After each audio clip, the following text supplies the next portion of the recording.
SELSI, Spoken Easy Language for Social Inclusion. So, hello everyone, and welcome to the SELSI online tool presentation. I am Andrej Tomažin from RTV Slovenia, Slovenian national broadcaster. And I am excited to be here today to introduce you to the SELSI online tool, which is a culmination of all the hard work we did during the SELSI project. As you can see from the slide, there are currently 7 partners. We have Zavod Risa, which is the project coordinator from Slovenia. Then from Lithuania, we have Vilnius University and NGO Informacijas kaupimo ir sklaidos centras. From Latvia, we have Vieglas valodas agentūra. From Sweden, Dyslexie Verbundet. And in the first half of the project, we worked with the University of Trieste. And for the second half, we are collaborating with the University of Pavia.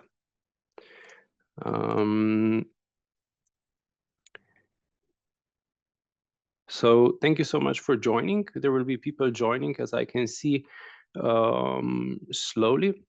There is quite a few of you here. So over the next 60 to 90 minutes, we'll see how it goes. We'll guide you through this SELSI online tool, explain how it looks, and show you how it works in practice. But I would also like to remind you about the fact that this presentation is recorded and will be available on the SELSI website in a few weeks. But before we get started, I would just like to give you a quick overview of what we'll be covering today and explain how you can participate. Feel free to drop any questions you have in the chat at any time. But I would just like to let you know that we'll have a dedicated Q&A session toward the end where we'll address as many of your questions as possible. At the end of the presentation, we would also like to kindly ask you to fill in the questionnaire, which I will share in the chat soon. This is important as this is the last event of the SELSI project, which is ending soon. Now let's take a short look at today's agenda. So what have we lined up for you today? First, we'll start with some background information about the SELSI project. Tatiana Knapp, the project coordinator from Zavod Risa, will tell you all how it started, what the project purpose is, and why we chose to focus on spoken easy language, for example. Next, I'll give you an introduction to the online tool, explaining its main features and how you can use it. After that, we'll explore the core of the tool, the heart of the tool itself, the SELSI guidelines for spoken easy language. Laura Vilkaite-Losdiene from Vilnius University will discuss the guidelines covering the main topics, addressing the use of icons and showing some examples. She will also talk about a few guidelines that generate a discussion among partners and present some practical tips for improving communication with people who may have additional communication needs.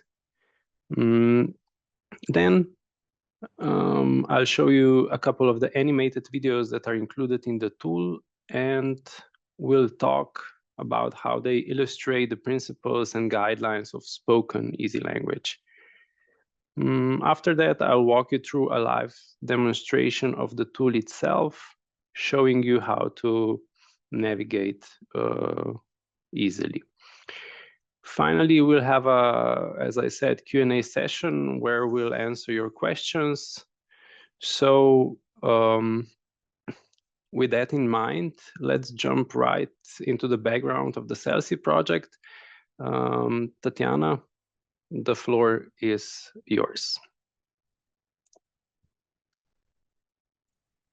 Thank you so much, Andre, for your lovely introduction. Can everyone hear me well? Yes. So I will be quick today. Thank you to everyone for coming. It's lovely seeing you here, and I'm as excited as you are about diving into this tool today, because this last phase of our project was devoted to this development, to the development of the technical part of the tool, which we hope will be very useful for your work with different target groups, perhaps adult educators or anyone working with people with this additional communication support needs, and of course also in working directly with the target group who might need additional support in oral communication. So as Andre challenged me, how did we come about doing a project on spoken easy language? The partners of the project that you were able to see in the screen earlier are coming from different backgrounds. We have academia, we have non-governmental organizations, we have independent experts, we have a broadcaster, a national broadcaster, Radio Televizija Slovenija. And we were all at one point involved in research or implementation or in some other ways connected to the development and use of easy to read or written easy language. We were discussing a lot about how we could go about and start dwelling into this field of the spoken easy language. And around that time also a lovely handbook of easy languages in Europe came out, which we were in one way or another connected to, and we did chapters for our countries, and realizing along the way that the spoken easy language is mainly unaddressed in many countries.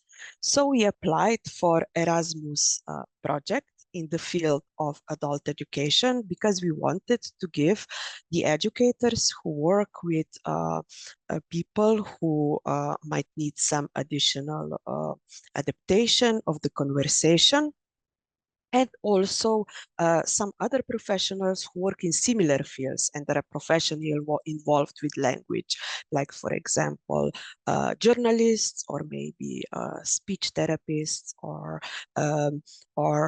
health personnel, and so on. So our journey started at the somewhat we kicked it off in the 2022 at the beginning, when we started preparing the application. But then in the beginning of November 2022, it all started for real.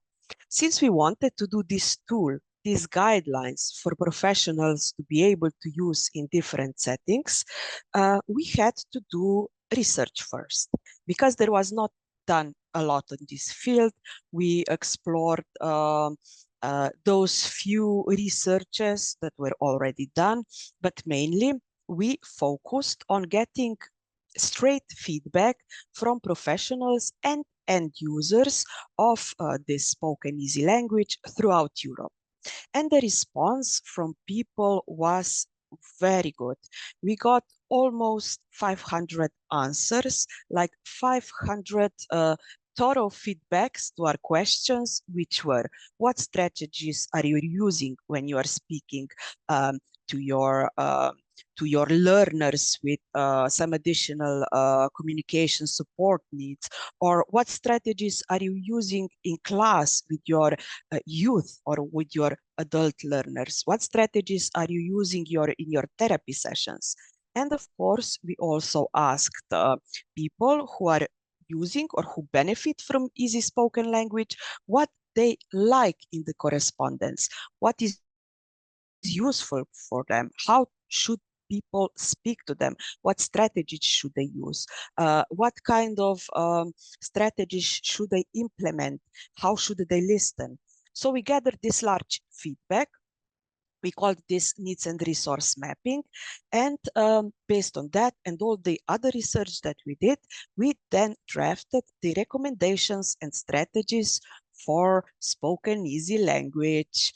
But this was, of course, not enough for our curious minds. We decided that some of the guidelines that we proposed, we decided they should be tested, like SELSI tested, and we would test them in like simulated learning and other environments with the end users of spoken easy language. And we did this in Latvia, in Sweden, and in Slovenia. And this feedback that we got in the testing was, of course, of immense value. And you will see later when our colleagues will lead you through this tool that we have some guidelines marked as SELSI tested. This is like a sort of a proof for a guideline that we used with our end users. We discussed it a lot. We hired actor teachers, or how would you call them, to implement this guidelines in practice, and then observed what happened in these circumstances that we were testing the guidelines in. And we got very valuable insight, as I said, and we learned a lot, not only as researchers in this process, but also as teachers, for example, as someone who is engaging this spoken easy language in practice. Then we took these recommendations, and we also worked very connected. We were very connected with our groups of advisors. One group were expert advisors from different countries all over the Europe, who were sharing their insight on what we have written, on what we were discussing as regards these spoken easy language guidelines. And the other were cooperation groups. Those were advisors who have different disabilities, like, for example, intellectual learning disability, some sort of different obstacles when communicating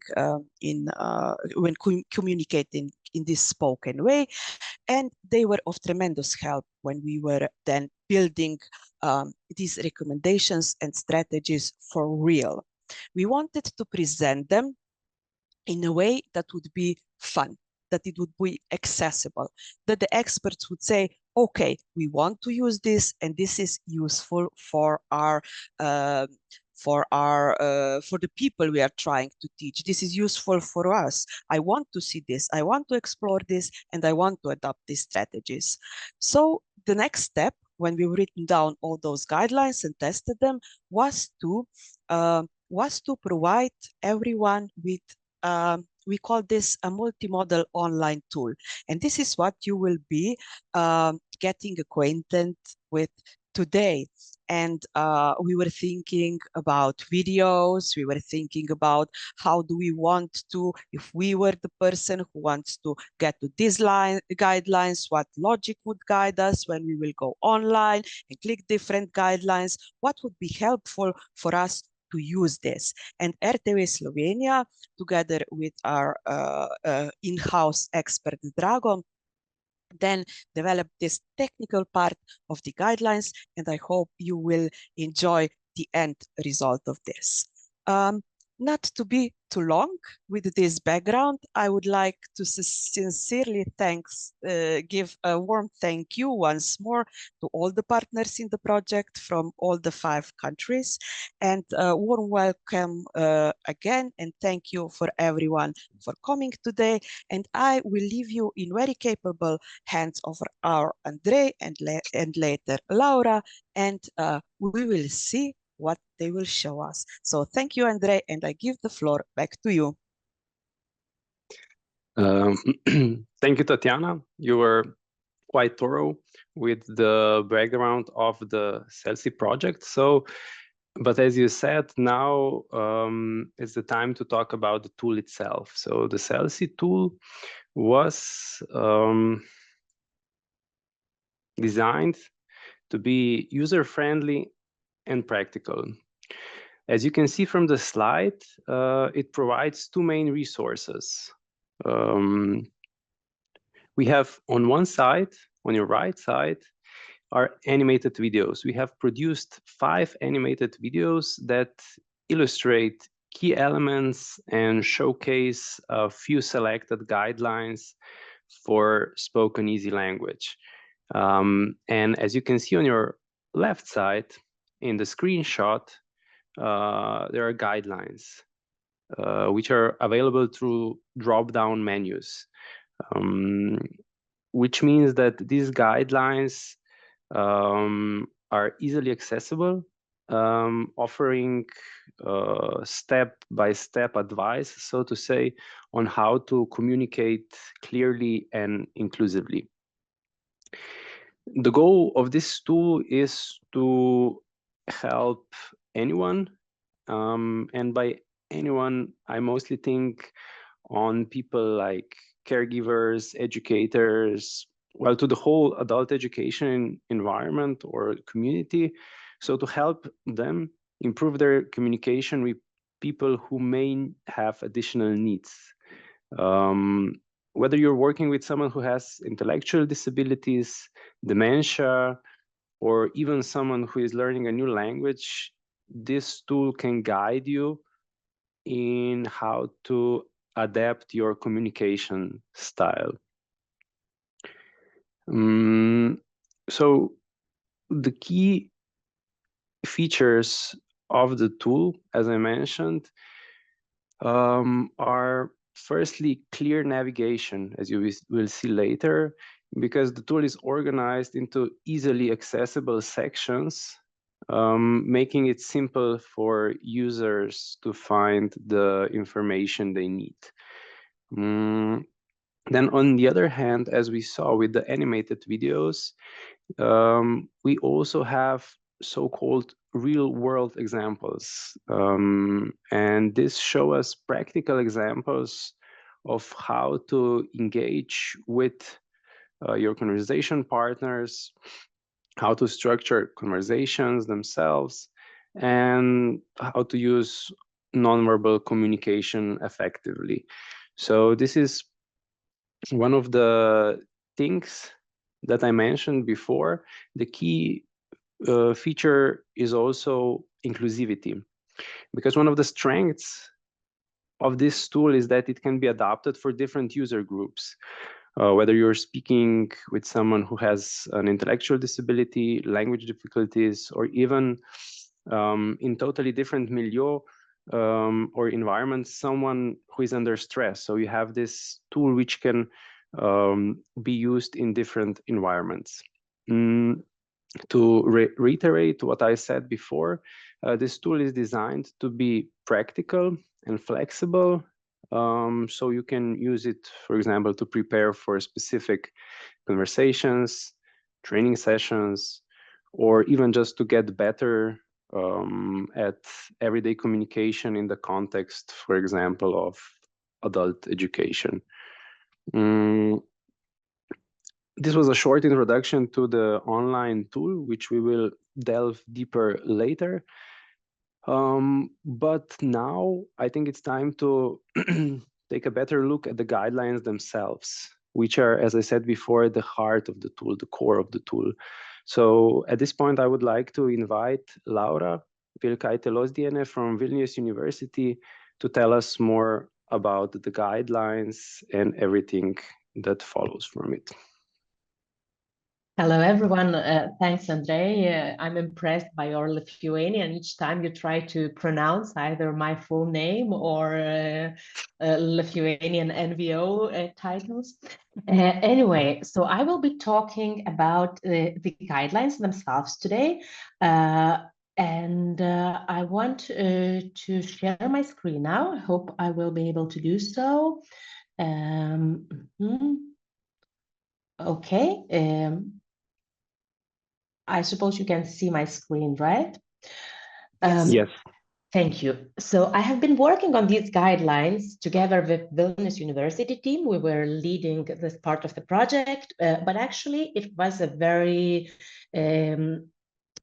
it was a collaboration of all the SELSI partners. And I have to say that when I came to this project, I had just finished working on the guidelines for written easy Lithuanian, for easy to read in Lithuanian. And those guidelines have been mostly about adapting your language. Like probably you all have read something like that, all the tips about using short words, using easy, frequent words, avoiding big numbers, or keeping your sentences short and simple. So it was all about language and adapting your language, and I do think it made sense in that situation. But once we started working on the guidelines for spoken language, it became obvious very early on that spoken language is about conversation, and conversations are about relationship. Conversations can only work if you succeed in building even a short-term or short-lived relationship with your listener or your conversation partner. And this is the main challenge. It's not that much about using easy words. It's not that much about simplifying your sentences. In a way, we kind of do that anyway when we speak, and our spoken spontaneous language seems to be easier than our written language anyway. But speaking in easy language is a lot about how do you approach that situation, how do you try and build that trust and relationship and engagement of your conversation partner. And also what we started thinking about very early on is that the situations where you use spoken language differ. Sometimes you have situations of one-way communication where, like I'm doing now, I'm speaking to you, you're listening, but you're not really interacting. And sometimes we participate in one-on-one conversation with either friends or professionals, the educators, the medical doctors, the people in museums and whatnot. So we made this distinction hopefully very clear in our guidelines using these two symbols, the one-way communication symbol with two faces facing each other and the arrow pointing from one person to the other, and the two-way communication symbol with the same two people looking at each other, but the arrows pointing both ways, to indicate that some of the guidelines that we're providing will work well in one-way communication situations, others will be relevant in two-way communication situations, and some of them will be probably applicable in both. And with that in mind, we also use two different terms, conversation partner for two-way communications and listener for someone who's participating in a one-way communication. And you will see those icons throughout the guidelines. And when we started collecting the ideas, the information for the guidelines, we really did not try to invent anything ourselves. Our aim was to see what is out there and try and bring everything together, organize it, and make it really practical and user-friendly. So we started from researching the literature, published works on easy language, on easier communication, on communicating with people who have some special needs, and also by conducting a survey with the end users of easy language and professionals who do use easy language in their work already all the time. This allowed us to create a huge list of guidelines, recommendations, tips, that we then tried to kind of organize structure and present in such a way that could be easier accessible than scrolling through those published papers or survey results on your own. And we ended up with 5 broad topics: how to engage your conversation partner or listener, how to structure your talk, how to adapt your language, how to use nonverbal communication, and how to use supporting materials, visual, auditory, and other support. And as you can see, adapting your language, which then breaks down into how to choose easier words, how to express your ideas, and how to simplify your sentences, it becomes only 1/5 of the guidelines, with the other parts of it being equally important, if not more important.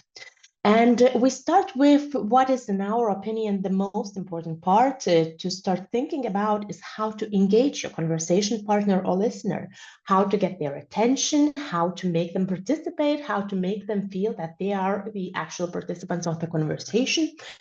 And without that, without getting them engaged, involved, without getting their feedback, the conversation is impossible. So there's not much point of thinking about your linguistic structures in what you're saying. So we start with this one big question, like how to engage your conversation partner or listener. And then we have a list of sub-questions, subsections, where we look at more specific kinds of guidelines. So, for example, looking at how to engage your conversation partner, we are trying to answer the questions of how do you address your conversation partner, how do you get and keep their attention, how do you encourage your conversation partner, how do you get feedback, and so on. And for each of these specific questions, we try to give very specific tips with clear examples that you can look through, that can make you understand the guideline better. So the very first example that we have is talk directly to your conversation partner. As you can see, there's an icon saying that this guideline is mostly relevant in the two-way communication situation where you're talking to your conversation partner. We try to give very specific advice, like maintain the eye contact with your conversation partner, physically face the person you're talking to, talk directly to them instead of saying something about them to the person accompanying them. And we are also trying to give specific examples of the situations where this could be useful. For example, if you are a doctor, a medical doctor examining the patient. As you can see, each big topic would have smaller subtopics, and in them we are giving a list of specific guidelines that are not only listed but explained in plain language and made as specific, as concrete as possible, with the hope that would be the most useful for the people who are using it. All right. Some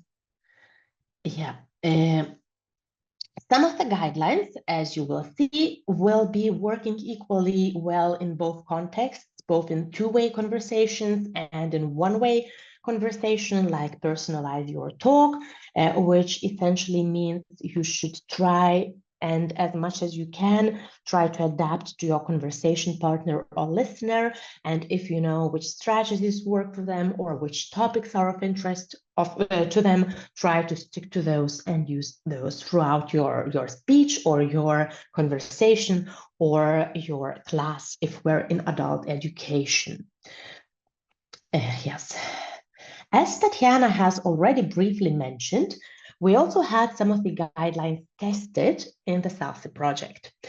So what we were aiming for was to put together a document that would be, well, that will be convincing, that will be grounded on something. And even if we collected those guidelines from published sources or from advice of professionals or end users, some of the guidelines still felt like they needed some additional support.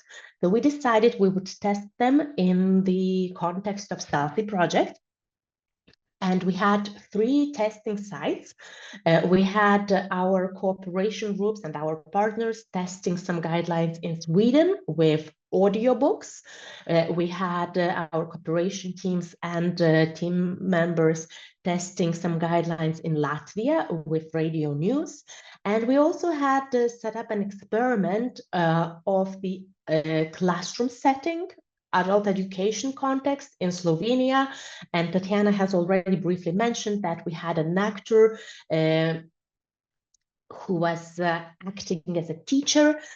And in all the testing sites, what we did essentially, we had 2 versions of the same audiobook, or more versions of audiobooks, radio news, or a classroom interaction, where we either followed the guideline we are suggesting or we didn't. And then we had the discussion with the end users, whether they felt the guideline was needed, whether they benefited from it, whether it worked in their opinion. They had to rate it, we observed their reactions, and we also talked to them. And for those guidelines that have been tested in our project, we had a SELSI tested sign added to them so that you can clearly see that they have been tested. If you're interested in the testing more in detail, I think we're uploading the report of all the testing and how it took place in various countries to the website in the near future. And when this tested icon is added to the guideline, we are also trying to very briefly mention what did our testing show. In some cases, it was very straightforward. Like with this guideline, ask questions, we had a couple of specific tips, like ask simple questions, ask 1 question at a time, leave enough time for answering. And what we saw after testing this guideline in Slovenia was that asking questions does work. It makes people more engaged. They do like hearing simple questions. They feel they react to simple questions. They want to answer them. And on the contrary, if the questions are complex, if there are more than 1 question at one time, people get kind of disoriented. They don't want to participate anymore. They don't want what to say, and they do not engage. So with some guidelines, the testing part was very straightforward and it worked really well. And we indicate that in the guideline itself. But sometimes it was not that easy, I would say. Just a second, I'll come back to the guideline and I want to show you. It's under how to keep your conversation partners or listeners' attention. And we had a guideline coming from, again, published literature in our survey, use humor. And we realized straight away as the whole team that this might be problematic. Because on the one hand, the humor can lighten the atmosphere. People like humor, or at least some people do like the humor. But on the other hand, humor is very, very culturally specific. Different people prefer different kinds of humor. And also, very often, humor is based on figurative language that is not necessarily easy to interpret and understand. So we had a lot of discussions in our team about how you should use humor, if you should use humor, what kind of humor we're talking about. And then we tried testing this guideline as well. We tried testing this guideline in Slovenia, again, in the adult education situation in classroom. And we saw that simple joke that is related to the topic and easy to understand is definitely working well, and people enjoy it and they feel more relaxed. But at the same time, we came to the conclusion that joking in the situations where there is a one-way interaction and you have no way of reading the room well, you have no way of checking the understanding, is probably a risky business. So what I want to show you actually is that with some of the guidelines, there is a clear tip and we're just giving it and that's it. But sometimes everything is more nuanced, and sometimes we do really try to explain the nuances so that the guidelines would actually be more informative than just a list of very basic advice without going any deeper into them. Also, what we saw when testing our guidelines, when we looked at how, sorry, just a second. Yeah, I have a lot on my screen right now. I'll just make sure I can go to where I want to. Yeah, how to use nonverbal communication. We had a guideline, speak calmly and avoid speaking too emotionally. And in this case, we thought it is an important guideline, both in two-way interactions and in one-way interaction, and we decided to test it. And we tested it in two contexts. We tested it in radio news in Latvia, and we tested it for audio books in Sweden. And what we saw was that this guideline works better in some contexts than in others. People who listened to the radio news clearly preferred calm voice without any emotions, just to get the information and get it reliably, without someone kind of showing them how they should react to it. But when it came to people listening to audiobooks, it depended very much on their preferences. Some of them enjoyed listening to non-emotional, very neutral reading of the book, so that they can make their own images of the book in their minds. They can imagine what they are hearing, while others actually preferred when the audiobooks were read more emotionally. So what became very clear for us after the testing stage is that while some of the guidelines are very well defined, very clear and easy, others are actually much more nuanced. And in many cases, there is no such easy rule that would fit all and would fit all the context. Very often it is about your conversation partner, it is about your listener, it is about their context, and you cannot make them more universal than that. And I think it is very important to realize that, and I think it's very important to remember that. And I hope that we managed to make clear throughout the guidelines that sometimes it is just more complex than a simple tip you can give to people. I'm sure Andrei will show you the whole tool in detail and you can explore it on your own. I just want to remind you that we have those guidelines in all the partner languages as well, so you can access them in the language that works best for you. So this is an example of Lithuanian guidelines, but we have other languages as well: Italian, Latvian, Swedish, Slovenian, and I hope I'm not forgetting anything. And also, we are publishing those guidelines in a PDF format. For those of you who prefer just a standard PDF, you can scroll through, or you can print out if you want to, read on e-readers or whatnot. And I would like to finish by, first of all, showing the authors of the guidelines. So as Andrei had already mentioned, we had 3 universities: Vilniaus Universitetas, Università degli Studi di Trieste, Università degli Studi di Pavia. Then we had 4 non-governmental organizations: Informacijos kaupimo ir sklaidos centras in Lithuania, Vieglas Valodas agentūra in Latvia, Dyslexieförbundet in Sweden, and Zavod Risa in Slovenia. And we had a public broadcaster, RTV Slovenia. And this is the list of all the authors of the guidelines.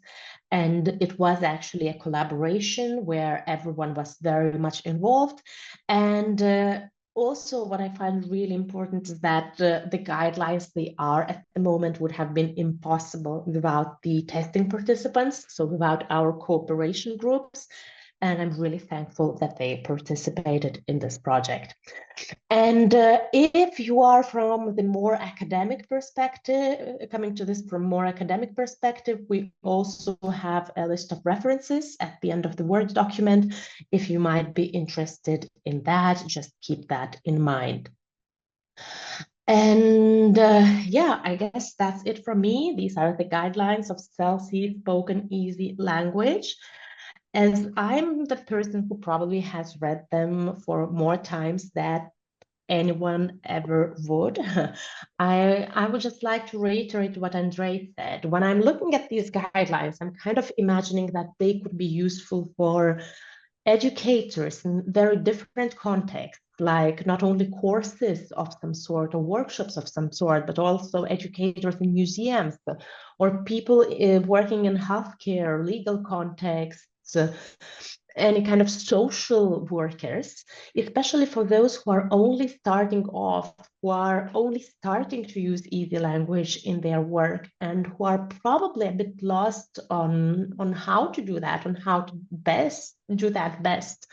But also, I hope that because the guidelines are pretty long and pretty detailed, and because we tried to actually show the complexities of some of the tips that we're giving, I'm hoping that even for those who are using easy language in their work for a while already, this could be something they would like to read through and think about it, maybe remember some things that they used to do but do not do anymore, or maybe get inspired on how they could improve their communication in easy language. And I think that's it from me, and I'm giving the floor back to Andrei. So, hello, I think you can hear me now. I will just share the screen.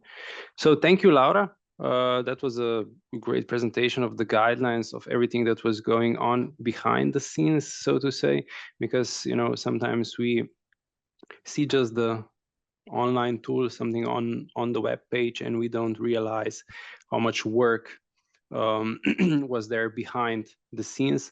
So I think you showed us really well what had to be done so we can be here at this moment showing the SELSI online tool.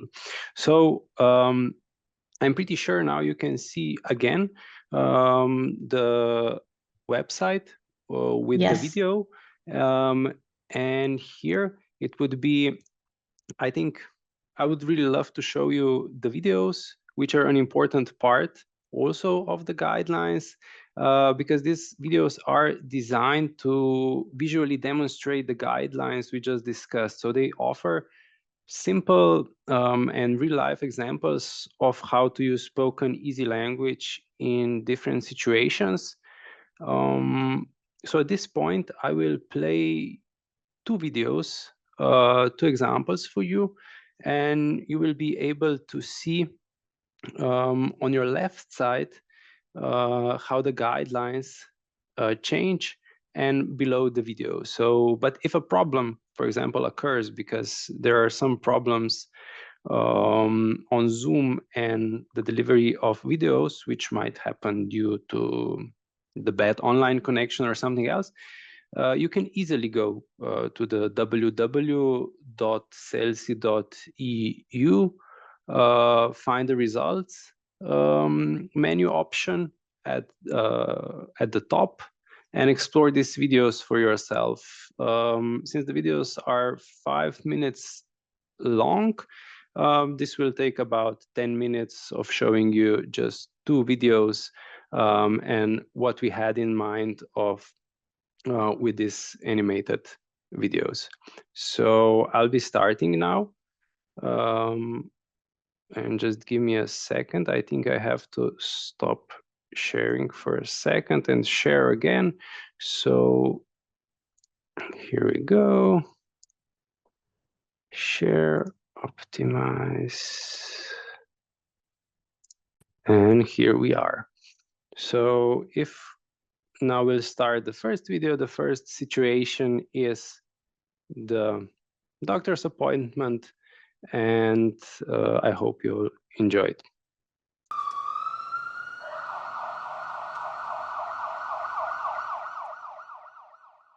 Hi, Rosa. How are you today? Hi, Dr. Lisses. Not good. My shoulder hurts a lot. I am sorry to hear that. Does it hurt all the time? It hurts all the time. Does it hurt more when you move your arm like this?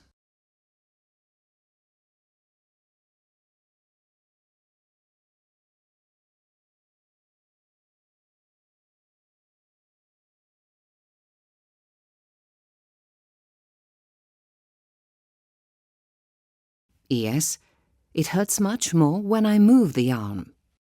I see. A lot of people have shoulder pain. It is very common. About 1 in 5 people have shoulder pain. If you ask 5 friends if their shoulder hurts, one might say yes.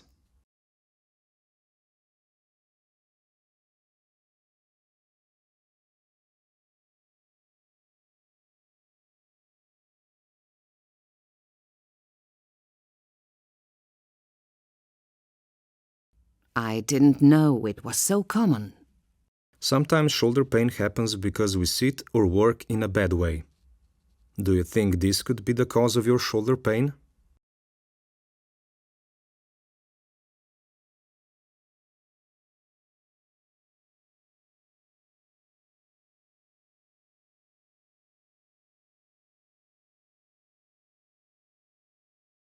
Yeah, I do spend a lot of time sitting. That could be the reason why my shoulder hurts. Yes, you are right. You can do some exercises to help. I'm going to show you some simple stretches. They are gentle and can make your shoulder feel better.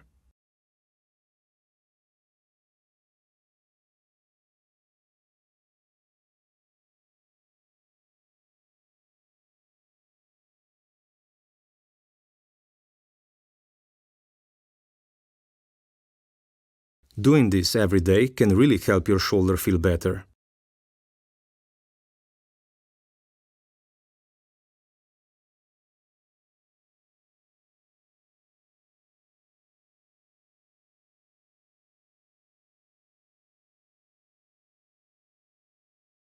If you have any questions, just ask me. Remember, it is important to rest when your body needs it. Thanks, Dr. Lysis. I'm going to do these stretches every day. You're welcome, Rosa. Take care, and we'll see how you're doing next time.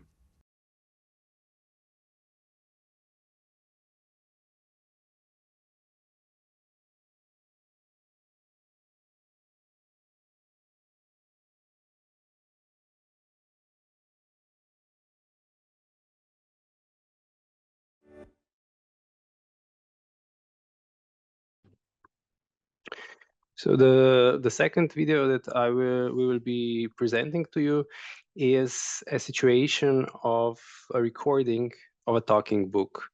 This is done a bit differently, and you will be able to see how the guidelines are presented in this one. So here we go. 5, 4, 3, 2, 1. In the year 2150, people lived on Mars in shiny dome-shaped homes. The air was thin and the sky was a dusty red, but everyone was used to it. In the year 2150, people lived on Mars in shiny dome-shaped homes. The air was thin and the sky was a dusty red, but everyone was used to it.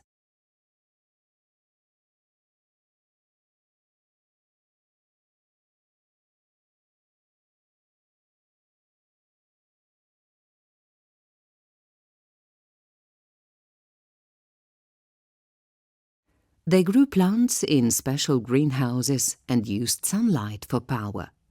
Robots helped with daily chores, and people traveled in small flying cars. They grew plants in special greenhouses and used sunlight for power. Robots helped with daily chores, and people traveled in small flying cars.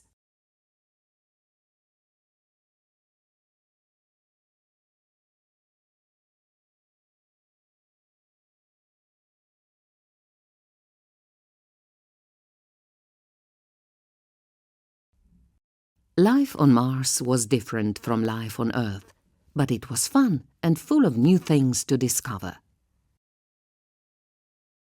Life on Mars was different from life on Earth, but it was fun and full of new things to discover.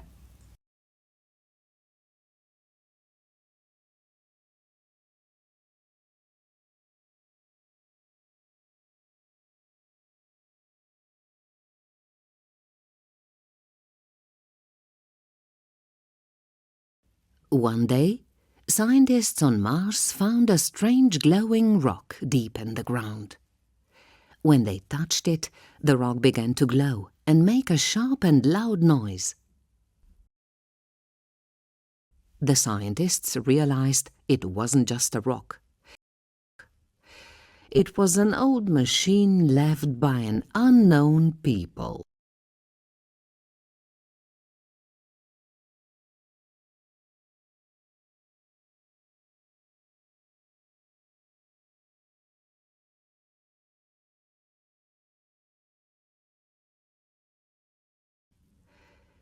Excited, they took it back to their lab to study.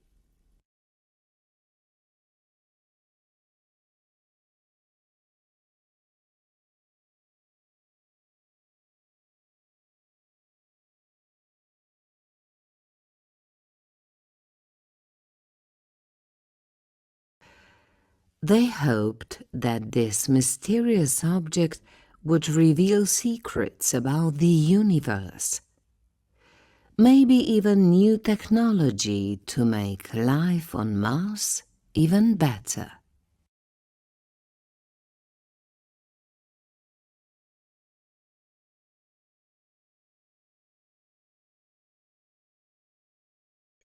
So as you could see, these are just two of the examples that we have.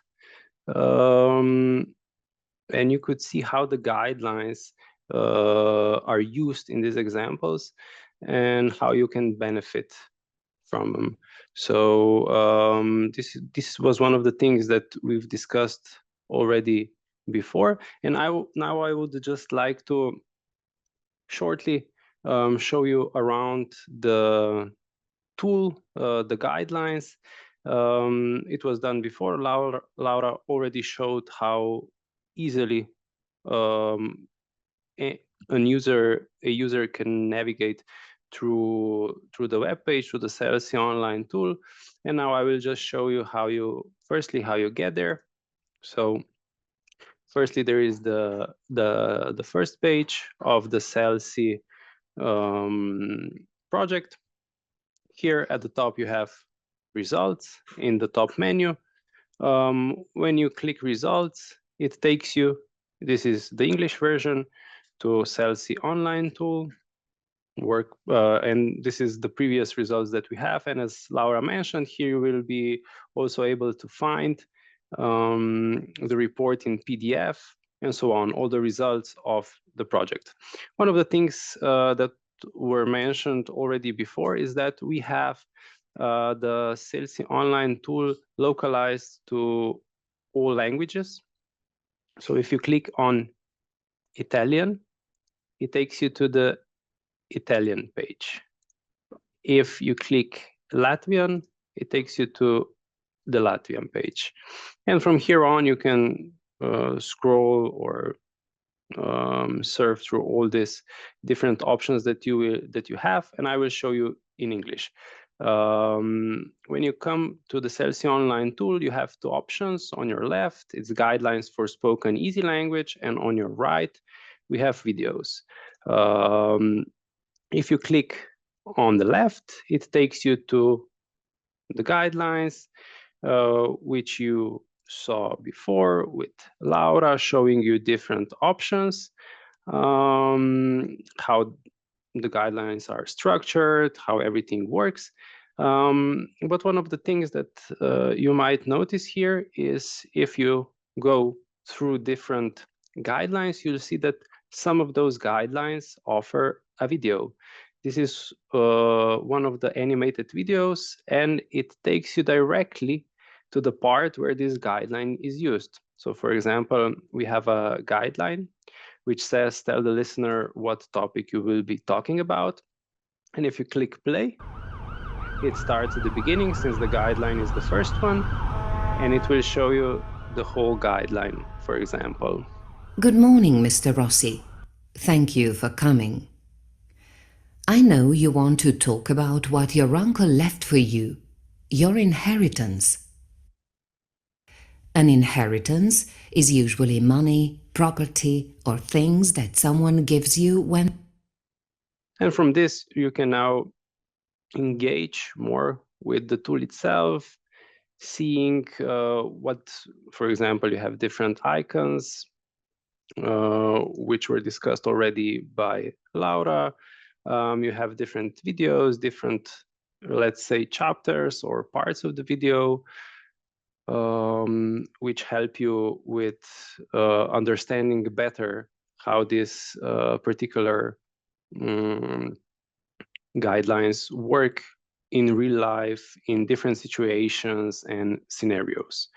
So this is one of the things I wanted to show you. You can, as I said, use any of the languages in the top menu here. At the same time, as we were speaking before, you have, when you come to the SELSI tool, you have two options. We have guidelines, which we have just seen, and then the second part are videos. So the videos take you to the videos themselves. We have 5 videos, and when you click on one of them, it will take you to the same video option that we had before. So for example, if we want to not watch the whole video, but just from the guideline, the second guideline, which is here, replace large numbers and percentages with simpler words and approximations, you just choose the guideline and it takes you directly to the guideline. So if you have a specific question, a specific thing that you want to see how it would be best to use in your conversation situations, you can easily find these guidelines in the videos themselves. So this was, in short, the demonstration of the tool. So to maybe say again, we think that this is a really great flexible tool designed to help you in real-time situations, whether you're preparing for a conversation or trying to improve your overall communication style. SELSI, spoken easy language for social inclusion. Partners are Zavod Risa, RTV Slovenija, Dyslexieverbundet, Università degli Studi di Pavia, Vieglas Valodas Agentura, Vilnius Universitetas, Vsi informacijos kaupimo ir sklaidos centras. Funded by the European Union.